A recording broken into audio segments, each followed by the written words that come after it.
What's up guys? Today we are going to discuss about the new Samsung A32.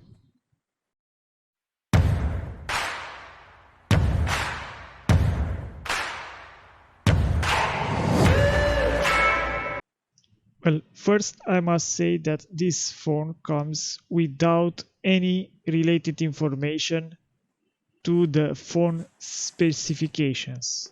So you'll not see on the box any of the phone specifications, not the RAM, not the phone processor or anything at all. It's just a regular box with a phone inside. Also, I must mention that this is the 4 GB of RAM version. Maybe it's due to that the actual box doesn't have on it any of the phone specifications. Or it's just like Samsung wanted, a very cheap feel for this kind of phone because it's a budget phone. Also, please be aware that this is only a 4G phone. At least this one from my video.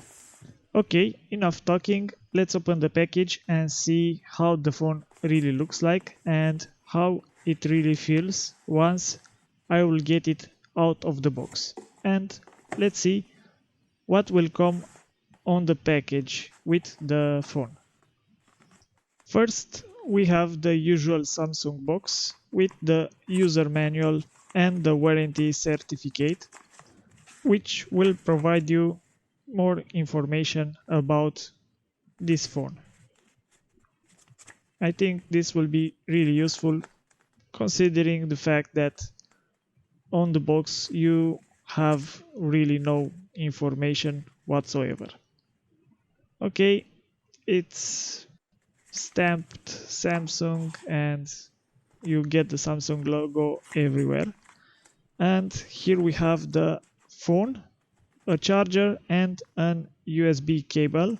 I think it's an USB-C type. Let me check.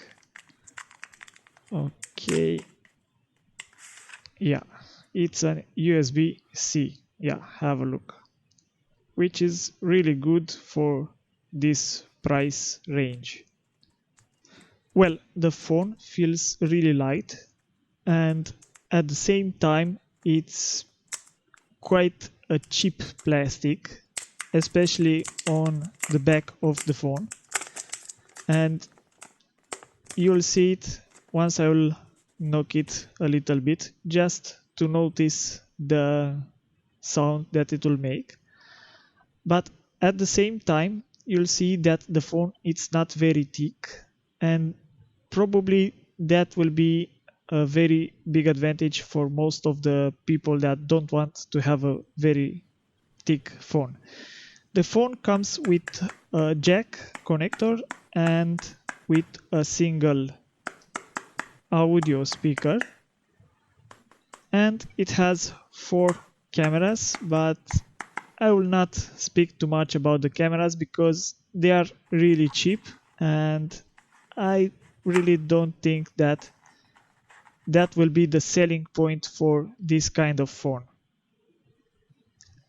Anyway, at the end of the video I will let you a short video made with this phone, so you'll be able to see the quality of the cameras. But be aware that this phone only has a full HD with 30 frames per second, so it will be really low compared to this video. Thank you for watching. Don't forget to click the like button, subscribe if you didn't, and see you on the next video. Bye!